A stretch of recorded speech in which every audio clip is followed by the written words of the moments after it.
Alright, so we're here trying to find our spot on this bumpy ass road. Yeesh, niche, yeesh.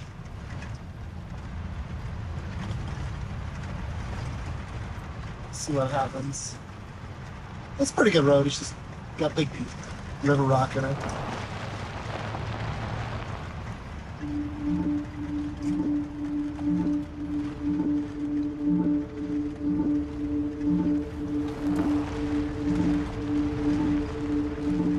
I never could have imagined the role that we would have in this story because honestly, I had no idea how important this footage would be. I just knew I gotta get this out here because we have to help find her.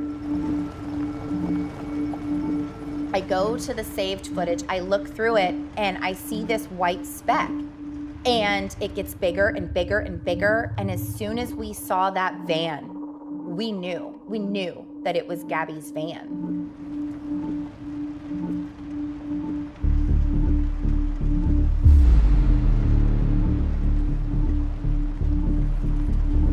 I remember watching this video and getting to see with my own eyes her van and just where it was parked, and it's crazy, like seeing the video, I knew that she was there. Like, I just was like, that's where she is. And I think there was that little tiny glimpse of hope that maybe there was an argument, maybe she was left somewhere without her phone, maybe she took off. You know, I was hoping there was that little bit of hope, but deep down I knew something bad happened.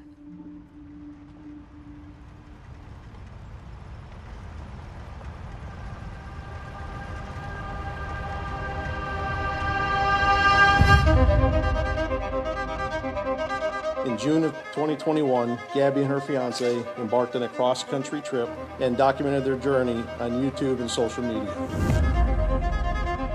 Me and Brian just got up and got ready. And now we're all the way in Utah. And we're kind of like in the desert. They were the couple that every wanderer wanted to be.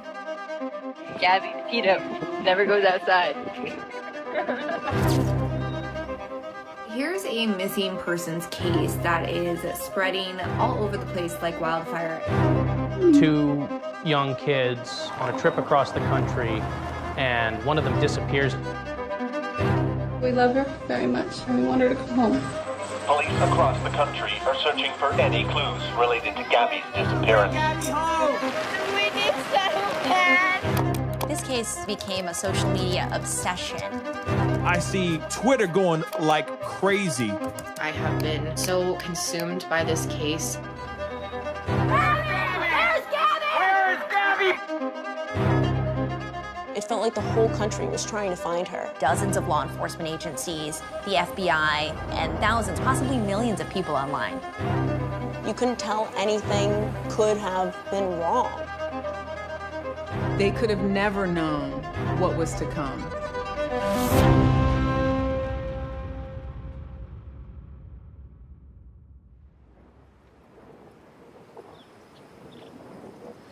That's cool. That worked out well.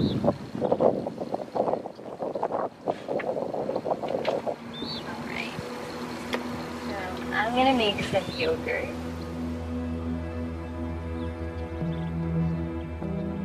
There's a lot of reasons why people gravitated towards Gabby's story. It could have been, listen, I'm biased, you know, but she's beautiful, all right? So there was one, you know, you had the travel and the van life, there's another, you know, the outdoors, there's another. You had the crime and the mystery and all that other stuff, you know. The media attention and stuff, all that. Like, you had just a perfect storm of things happen that really pushed it. It's looking to steal some of his granola. I mean, it was very humbling to see that amount of support. All the chocolate melted. It's a river of chocolate. Be cautious. You can't keep chocolate in Utah. Not in July. Or in a clear plastic container that is always in the sun. You have two young kids on a trip across the country, and one of them disappears and the other one shows up at home without her. And at that time, because Brian's family wasn't talking, because Brian himself wasn't talking, that right there, it's a mystery, and a mystery is captivating.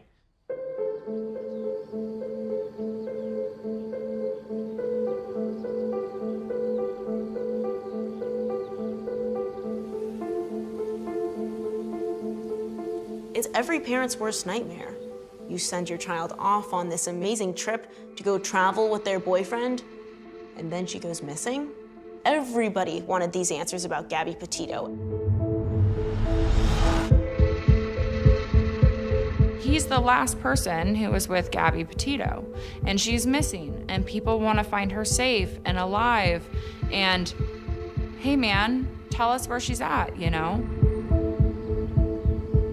It was also infuriating to us to know that the answers are all behind this door, but it's like the key won't work. Up until this point, it was a mystery, right? The fact that Brian came back without Gabby.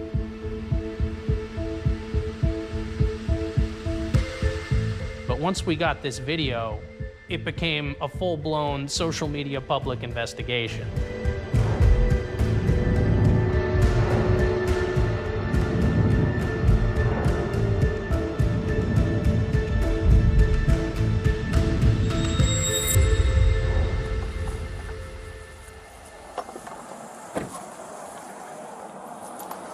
The biggest twist in this case, where I feel like now the general public was like, I think there's something going on here, is when that body camera from that police stop in Moab, Utah came out. What's going on? How come you're crying? I'm just sorry. We've just been fighting this morning. Some personal issues. It was a long day. There were people all over the country trying to figure out what the video means about Gabby and Brian's relationship. The YouTube video coming out and then seeing her in the Moab video and just people getting to relate to her in that way was what made the difference. All the social media attention that Gabby got was for a reason. So once that footage came out, the internet exploded. We need to talk about the Gabby Petito body cam video. The whole body cam footage, though, really kind of paints a picture of their relationship. What is going on in that dash cam video is actually really, really important. It seems like they were having a little bit of struggles there, and Gabby was extremely upset. I don't think I could open my TikTok or my Instagram without seeing somebody analyzing that Moab police video. Everything you see in that body cam footage is textbook narcissistic abuse. I'm speaking as a therapist. When you know the signs, you see the signs. There's nothing that you can say that'll change my mind to that. It was massive online. Everyone was picking apart the body camera footage. Did you grab the steering wheel and like swerve or anything like that? No. I didn't touch the steering wheel at all. I think people took that video and basically took their preconceived notions and they smushed the two together, and they tried to use this video to help prove some of the things they were already thinking about this case. Look at her body language. She's keeling over. She literally looks physically sick. I kept going back to that body cam footage and I kept watching it. I watched it quite a few times. I can tell you as a journalist, I'm analyzing it, I'm looking at it, I'm transcribing to just make sure I don't miss anything. We live in a world now where everybody can do that.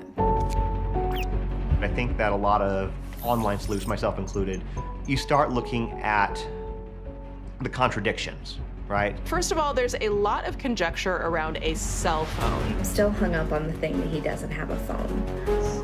I don't have my phone. I don't have a phone. So she goes off without me. All right, I'm on my own. Brian tells police that he doesn't really have a phone, and then he says he doesn't have a phone, which is like either you do or you don't, bro. It's one or the other. I'm very confused about this because in the body cam footage, he had a phone on him and he pulled it out. So was this his phone Or did he hang on to Gabby's phone? And like, he clearly has a phone. He's seen using it outside in front of the officers in this exchange while Gabby is using her phone in the squad car. That was a big thing. Clearly, he had lied to a police officer at that point. And if you are going to lie to a police officer, what else are you going to lie about? Also, notice in that video, she is bawling. She is so upset. And he is somehow cool as a cucumber. We're just going into the park again to get water because we have a 6-gallon water container to fill up, so we're just grabbing water for the hike. Okay. And I was trying to keep everything calm and quiet because there's plans still to go for a hike. Yeah, I thought Brian's behavior and mannerism was very strange. The fact that he was laughing, he had a very different attitude than Gabby. It was clear, it was polar opposites. If your fiance, who you love and you care for, is crying and hysterical and very clearly upset, why are you laughing? That bothered me. We also see a moment where Brian is asked if Gabby is taking any medication, and he actually calls Gabby crazy and laughs it off like a joke before answering. Any medication? Yeah, do you know if she takes any? She's crazy. No, I don't. When it's someone who is clearly distressed, crying, talks of anxiety, and is apologizing, to jokingly call her crazy is gaslighting. Then people were pointing out the fact that the back of the van was also messy. The YouTube video, it was made to look pristine. It was what they wanted to show off. And by the time we saw what the van looked like inside during that body camera video, it looked like things were a little shuffled around, a little dismantled, and not clean in the way that we know now Gabby liked things to be clean.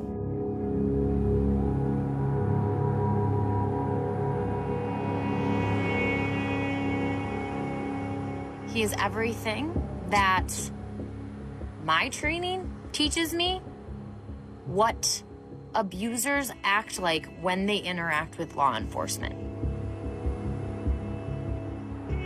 I think for a lot of people, they saw that video and they said, oh, he definitely has something to do with this. I mean, Brian Laundrie was a clear #1 suspect, right? People were hoping for answers from Brian. They were hoping that they would see Brian on the news explaining this is what happened and this is how the story played out, and that's just not. When you're reaching out to find out about the safety of not only your child, but their child as well, the fact that they didn't answer me spoke volumes. The silence was definitely raising a lot of red flags for me.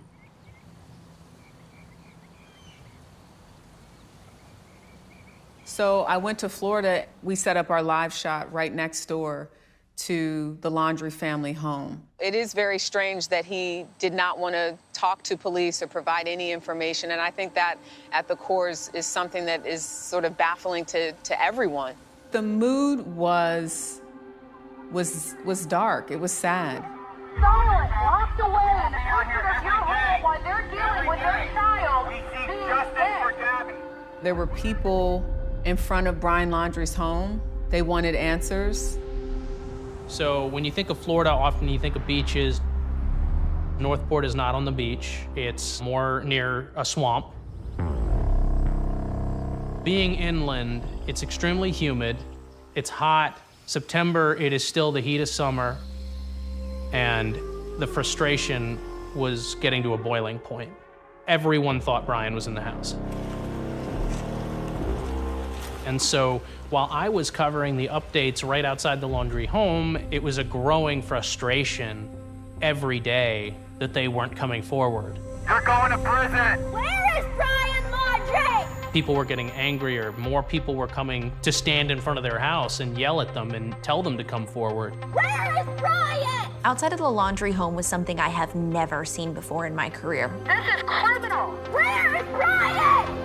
Everyone wanted to just drive by the home to see what was going on there, and it gained more attention and more attention. But every day, dozens of news reporters, photographers, members of the public were sitting outside the home. The mood and energy in front of the house was at times so intense. And, you know, the police were called like 47 times. It's like the crowds were endless.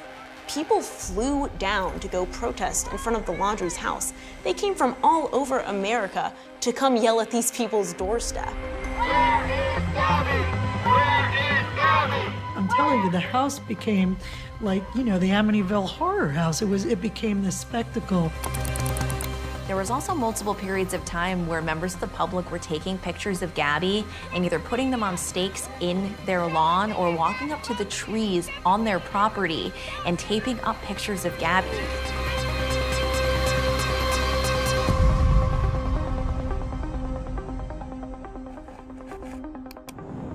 I like to use my TikTok as a way to share stories with other people. I've always been very curious. I always love to dig for answers. I went there every day for several weeks. Never be afraid to ask questions. Never be afraid to ask questions. There is a difference between internet sleuthing and being boots on the ground. And I was internet sleuthing, but I decided I have to go there physically. And I was just like, Mom, we have to go. We have to go and see what's going on. The family's not talking, something is wrong. And when I went there, that is where I met Gabby Petito's original protesters. Causing them more and more pain by remaining silent. Do what's right. Speak to authority.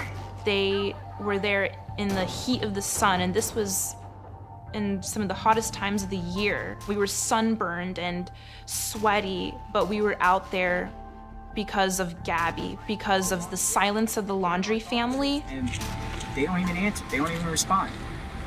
Who does that? It's sick.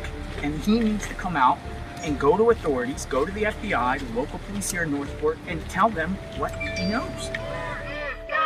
A lot of people don't like us, but I think what people forget is that it's a pressure campaign. It's all about applying pressure, because that is how things start moving, how things start happening. And if you're watching, Brian, and the Laundrie family, do what's right. And so it was this amazing mix of people who had come from all over. And I was just like, this is big.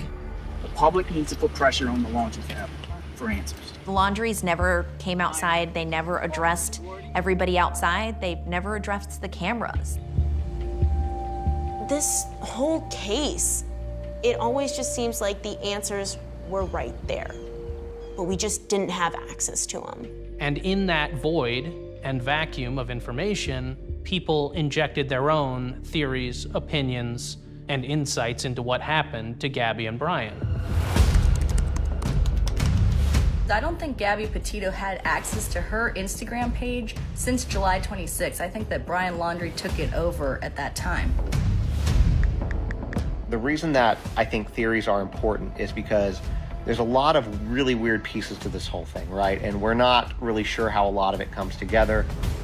It's very humbling to know that so many people cared and wanted to help. I think you have to be careful. There's a fine line with social media and sleuths. Some of them are very self-serving, and others are actually really just good people that want to help. When the body cam footage was released, that's when I really started looking at their social media, seeing if I could get my brain wrapped around what actually happened just by picking up the pieces from their social media accounts. So Brian's last Instagram post was August 13th, the day after this incident. He posted a series of 2 pictures, and Gabby wasn't in either of them, and the caption talks about biodegradable packaging versus plastic water bottles. And then people went into her own Instagram and started sleuthing her Instagram. Gabby's last Instagram post on August 25th is something that really social media and everybody watching this case play out fixated on, because it just didn't fit. This photo is in front of something called the Monarch Wall. So why is there an emoji of a fly? Gabby's last Instagram post was a very hot topic. Happy Halloween with the fly. Why in August, we're a couple months away from Halloween, why is this being posted? You know, what does the little pumpkin mean? You know, is this photo new? Is this photo old? You know, it was things like that. And then, you know, analyzing why is it saying Happy Halloween with the flies? And then they also went into Brian's, of course, his social media and searching through that as well. People went and looked at everything from his account, his Instagram accounts and hers, to the Spotify playlist. Then it becomes, okay, well, let's talk about the books that he's reading, the books that he posts about. It just seems like somebody that might be into maybe some darker things. Talk about the book that Brian was reading that some say he was obsessed with. Brian was reading Lullaby. Lullaby is a very violent book. I feel that you start to see a different side of him, and it was very different than what you saw from Gabby's social media. Some of Brian Laundrie's posts did have a bit of a darker side. It seemed like he was an avid camper, an outdoorsy guy, that he might have been somebody who deeply wanted to protect it, but a lot of his posts did seem to have a little bit of an edge to them. Look at this caption on July 18th. Zion is proof that mankind can ruin anything, even in an effort to preserve it. Beautiful park, just with an unfortunate infestation of human beings? You're a human being in the park. I'm not sure if it's anger, but it's almost just like a disappointment with the world. A disappointment in how people treat the world.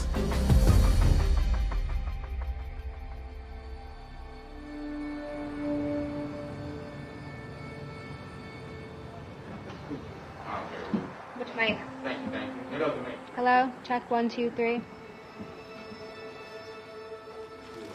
On September 16th, the Northport Police Department held a press conference.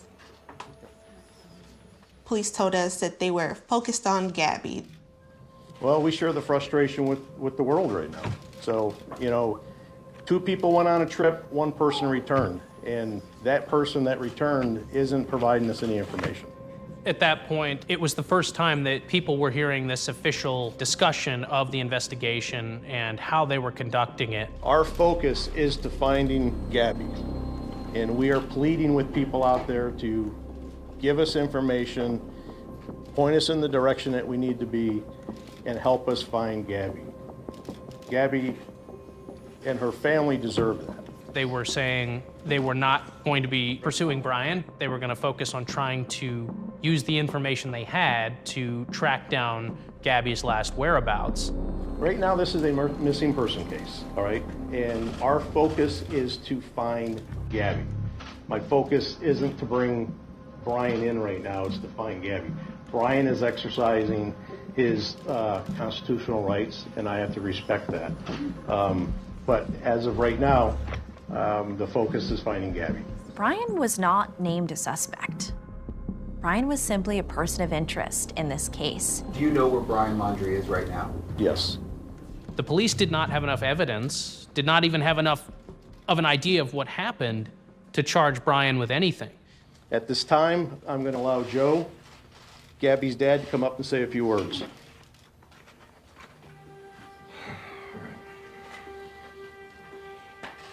All right, what I need from everybody here is help, because the goal is still not met, and that goal is to bring Gabby home safe.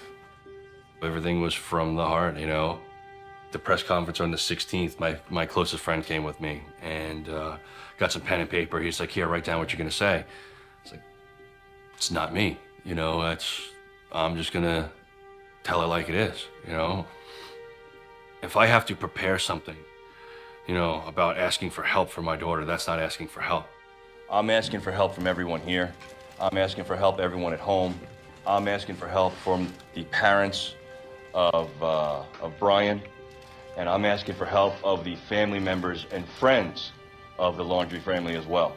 Everyone needed to hear it from me, you know, and I mean, that's how I perceived it. That's how I would want someone to do. So that's what I did. There is a tip line that you can call anonymously Whatever you can do to make sure my daughter comes home, I'm asking for that help. I just wanted to make sure that I would be respectful to everyone, all right? Because I needed everyone's help. I didn't want to shut off or alienate any particular person. Just help me. I just needed everyone, and everyone helped. There's nothing else that matters to me now. This girl right here, this is what matters. That is it. Anything else, it comes second to this. Thank you. Thank you, Joe. You're running around frantically. You're hoping you're getting things right. I mean, I don't even know if it's the right description. You know, it's kind of like your parents give you a list of things to do, and they're about to pull in the driveway, and you run out as a kid and just get it all done as fast as you can. He was a machine. He just kept going. He was not going to go to sleep until we found her. TikTok, YouTube, Twitter, Facebook, Reddit, go through all of them. Every quote, every statement that was in it, I'd screenshot it, I'd send it to the FBI agents. Did you see this? Did you see this? Did you see this? All of us were doing it. We weren't naive to the fact, but we had the hope. I actually hoped it was like a scam, you know, like for TikTok views or something. I really did. I was holding on to that hope.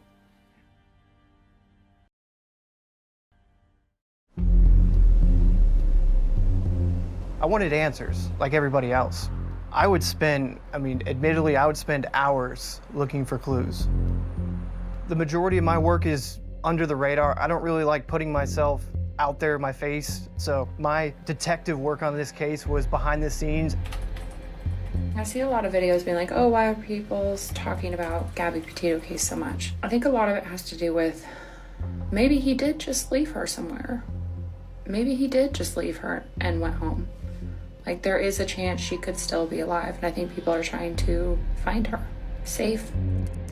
I wanted to try and search the internet and see if there was anything I could find. I happen to be pretty good at finding stuff online. So where is she? She could be anywhere in the entire country. So clearly from Gabby Petito's Instagram and Brian Laundrie's that they were going to monuments, they were hiking places. So I first searched Instagram tags of locations, monuments, tourist attractions. I was going through Google, looking at Google reviews because people consistently upload pictures to Google sites of where they're at, taking selfies. I looked through, it felt like thousands of pictures to even see if I could see a photo of their van in the background in any of these photos. I was going through thousands of images that were posted during the week that they were there to see if I could find just Gabby and Brian in the background that can give us a clue that they were here. Something that FBI field offices aren't well equipped to do. I mean, they don't have that many staff that can sit there and scour through hundreds of thousands of Google images. But you've got hundreds of thousands of folks on social media that are more than happy to do that and send it to the FBI tip line to help them out. Wow, on this Gabby Petito case. So hear me out. Wait, I think I found something new. I came across an app called the All Trails app, where I discovered Gabby Petito and Brian Laundrie's profiles. They had previously saved either trails they had been on or sort of like a wish list on trails that they wanted to go on. So I thought that was extremely important because Gabby could possibly be on one of those trails or lost in the woods somewhere. What I was hoping for is to get people on the ground to maybe volunteer and go look. Now look at the trails she has saved. Now there's one more that is a little odd. Now, it starts north of Coulter Bay, it goes way up into the middle of nowhere in a really mountainy area. My point of view was, okay, I have the trails. This could be a possibility. Maybe she's off of one of these trails somewhere. So then people were following me as well that were local and actually going out there to look themselves. The comments were, call the FBI, call the FBI, call the FBI, tell them now, tell them now. And I was like, oh, yeah, I probably should. I was hoping so bad she could be alive. I didn't want to think about this girl being not alive.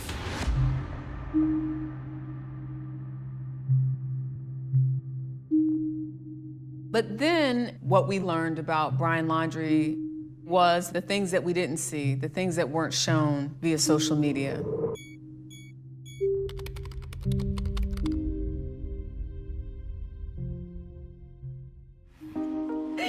Merci, Gadi. Je stresse pas.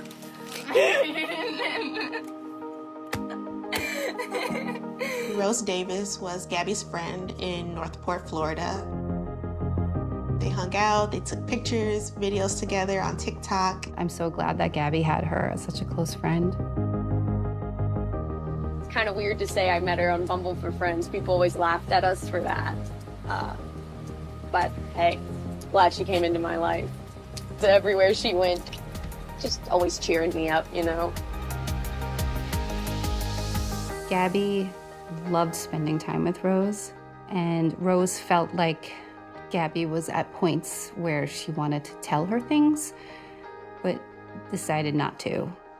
I do believe that their relationship, as they kept going on, was getting a little, problematic. I mean, just seemed like there was more and more arguments, and everything she did, I feel like, you know, he thought was wrong.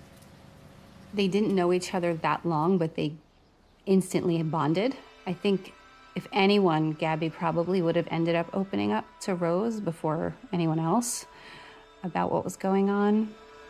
Well, we were supposed to go line dancing. It was ladies' night, and her drive is about 30 minutes to me, and halfway there, she realized her ID was missing, and so it caused a really big argument because Brian just didn't want her to go out, and it was a jealousy issue, and it caused a huge argument between them, and she came over and cried and just talked to me about what happened and told me all that she was comfortable telling me.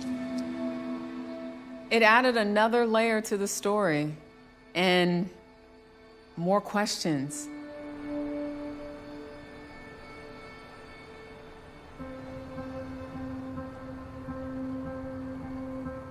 September 17th was the most insane day of my career.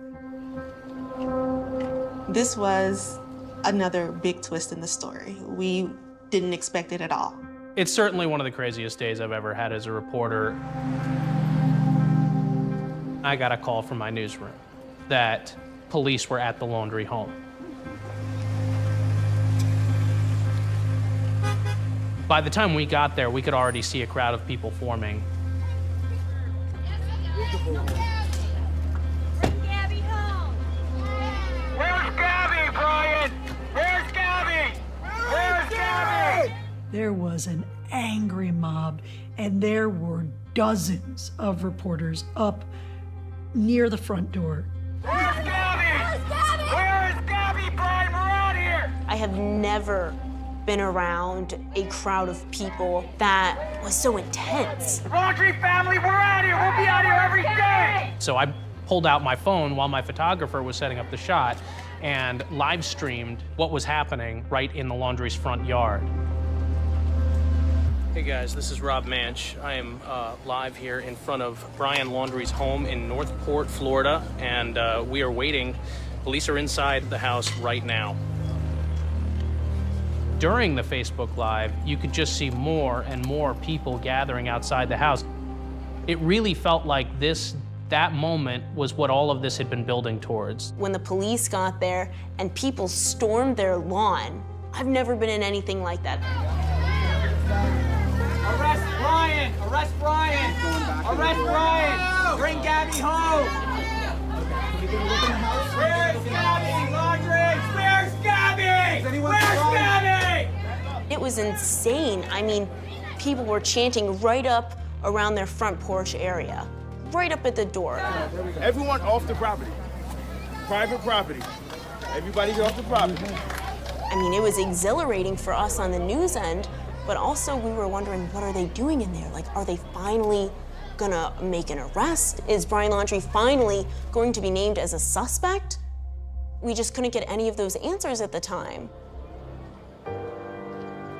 We were thinking the police could walk him out in handcuffs. And I was wondering how police were going to handle that, because if he came through that door in handcuffs, there was a crowd of people out there waiting to tear him apart. It looks like police are talking about how best to manage a situation where they might bring Brian out with so many people outside. I mean, if that were to happen, it's going to be a mob scene out here.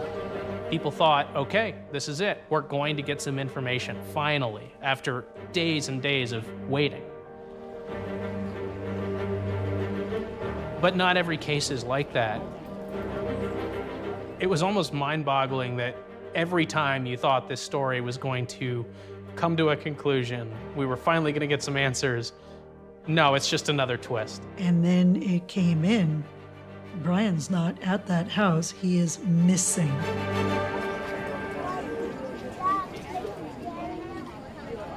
We didn't understand. No one understood what was going on. How could Brian disappear from yesterday to today? You know, the police said they knew exactly where Brian was.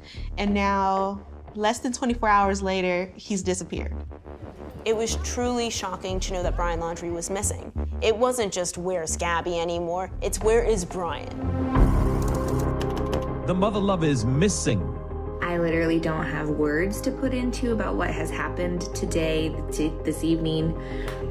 I am as stunned as everybody else. There was a lot of outrage. Has he been followed? Were the police watching him? How could he just get out? What's going on? When I found out about this information, I was just kind of like, what the hell is this all about?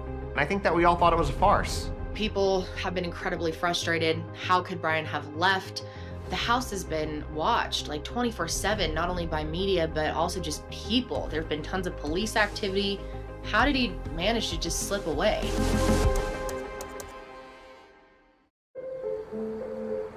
The fact that Brian was now a missing person, as well as Gabby, just led to more questions, not answers. We learned from police that Brian had gone for a hike.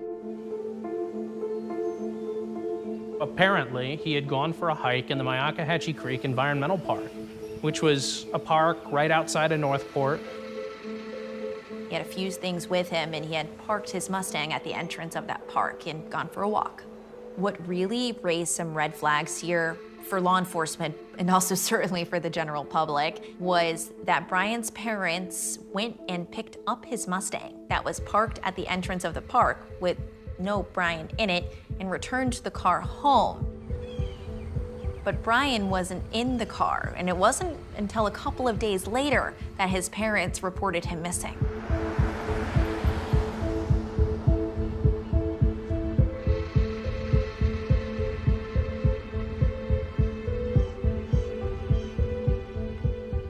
Police told us later that they saw Brian's mother in Brian's hat, and they thought that was Brian. So that's why police at that time thought that Brian was still at the house.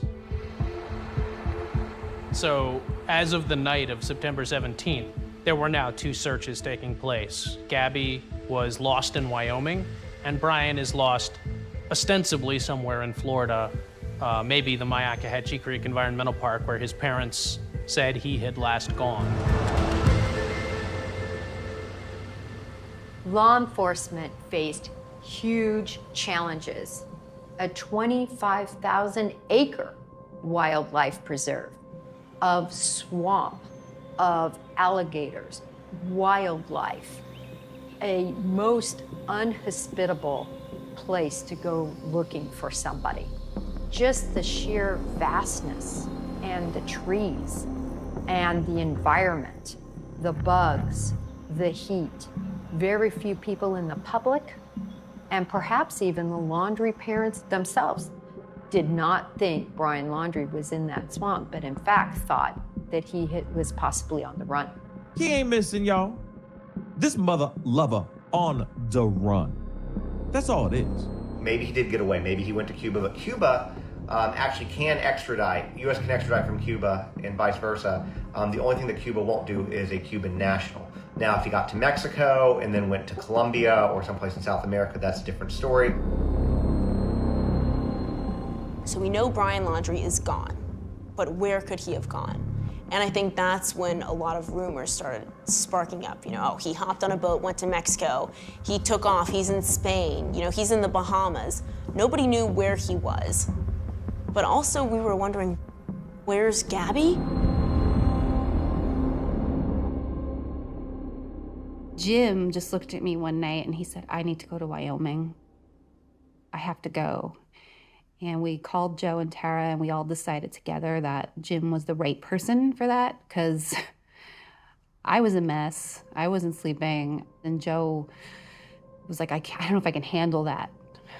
You know, it was thinking about what you might find going to Wyoming. We didn't know if any of us could handle that. But Jim, being a fireman and working in rescue his whole life, he knew he was the right person. And he said, I'm gonna go find her.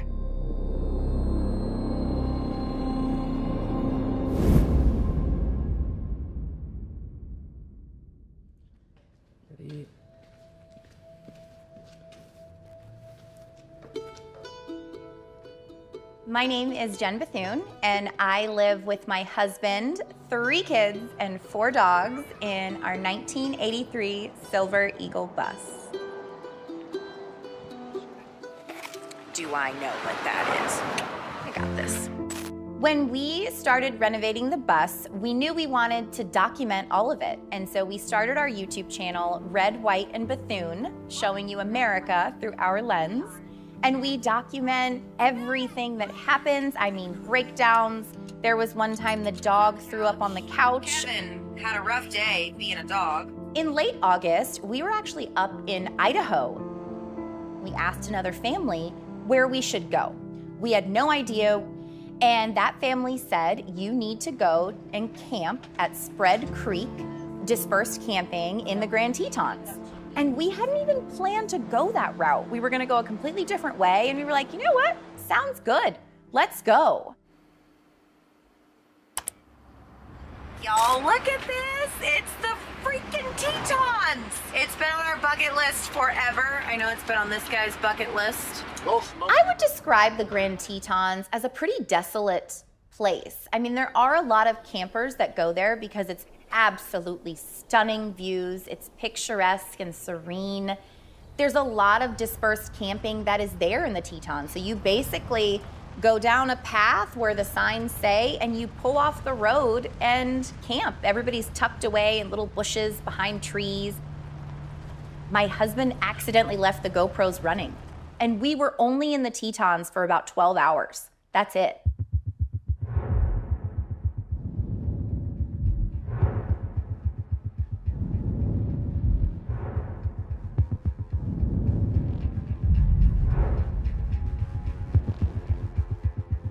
I was editing our Sunday video on September 18th.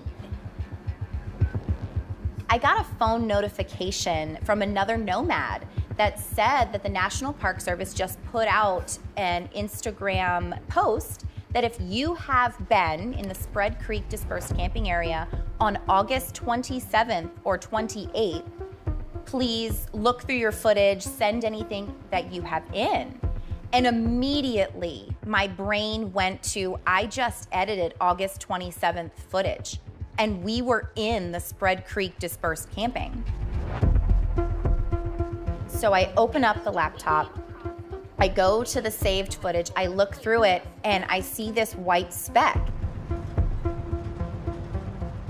And I call Kyle over, and it gets bigger and bigger and bigger. I felt numb. My whole body just went cold. Everything else was frozen. And that's the only way that I can describe it. That I was literally just locked in on the footage. My body was numb and trembling. We knew that it was Gabby's van. The first call that we made was to the FBI. And I said, listen, I found Gabby Petito's van. Please patch me over to a detective, something. I need someone. And I realized they get thousands upon thousands of tips.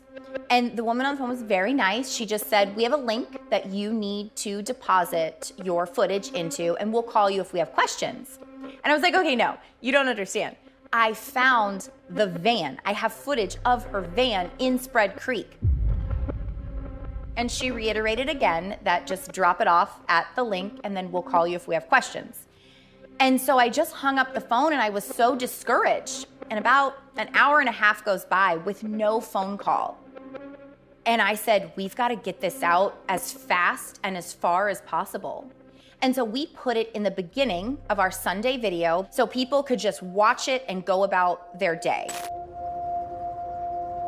We came across a white van that had Florida plates. We were going to stop and say hi because we're from Florida too, but the van was completely dark. There was nobody there, so we decided to continue on our way.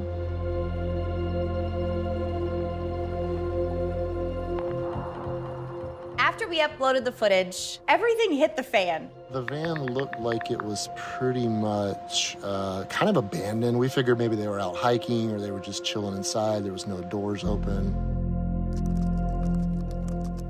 I was notified by my followers and they were letting me know. And I immediately went to go watch it. And it was extremely eerie to watch. And then I got to work. Where's this campsite at? I still was hopeful she could be alive.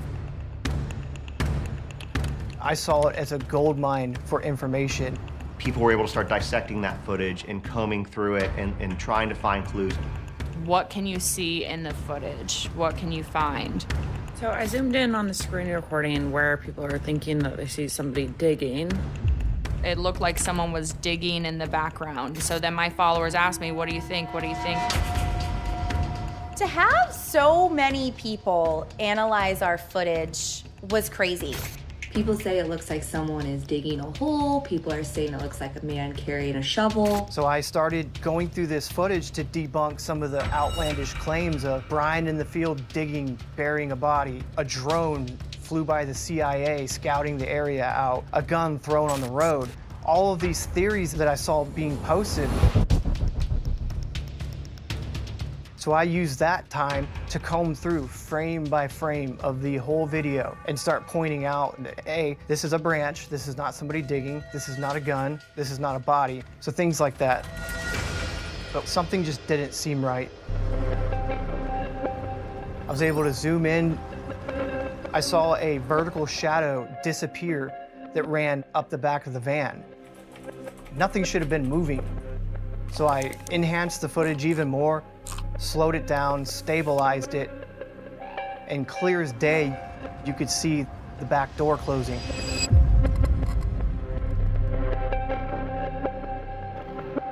So I posted it to Twitter to show everybody that, hey, somebody was in the van on that date as the RV drove by. It was really eerie to think that someone was actually inside the van as we were driving by and that something possibly could have occurred when we were right there. And so it was just a bone-chilling feeling for me when I saw that. It sent a chill up my spine because that could have either A, been Brian, or even eerier, that could have been Gabby.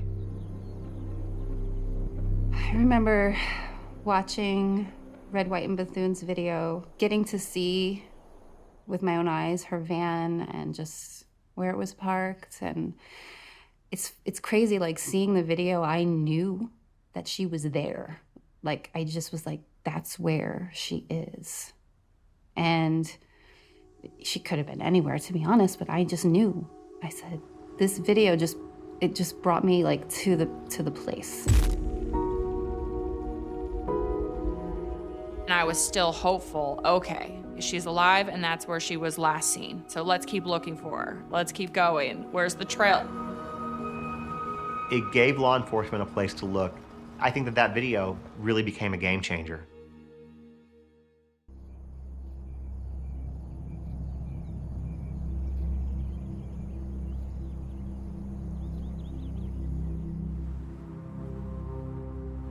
So a body has been found in the area that they were searching for Gabby Petito.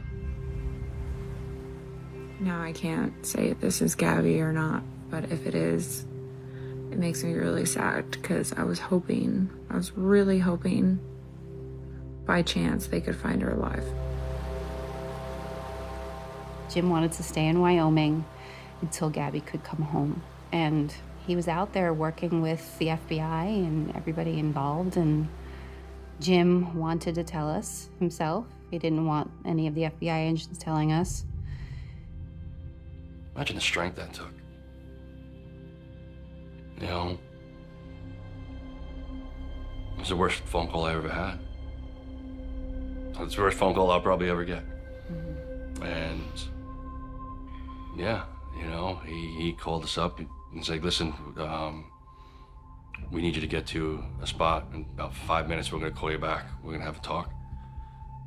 And I think that's when he was composing himself and he told us, you know, and that was rough. It was probably one of the hardest moments of my entire life, to sit there and listen to my husband tell me that we found her body. That she was just laying there out in the ground, wrapped in a blanket.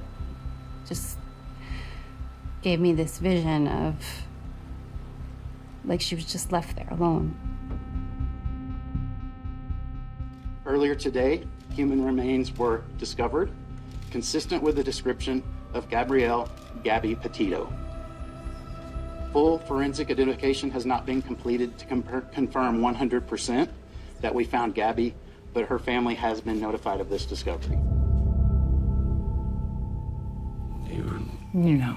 Yeah, you know. You know. You hope. You hope, but Given the time. you get that phone call though, and you still don't believe it. You still sit there and you're like, they have it wrong.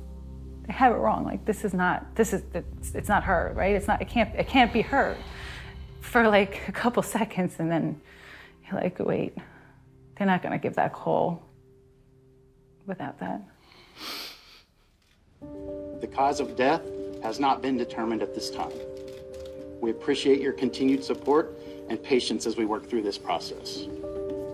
The vicinity around Spread Creek campsite will remain closed to the public until further notice. This is an active and ongoing investigation.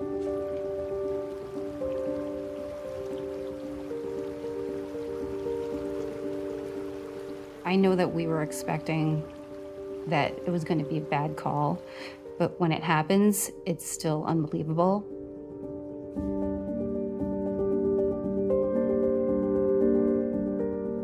Looking back, I remember Gabby was all packed up and ready to go, and I remember going into the driveway.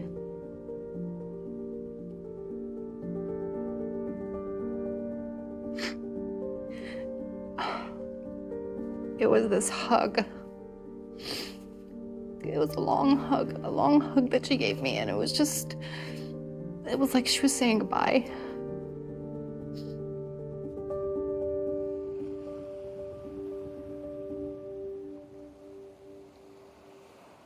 We continue to seek information from anyone who utilized the Spread Creek dispersed camping area between the dates of August 27th and August 30th.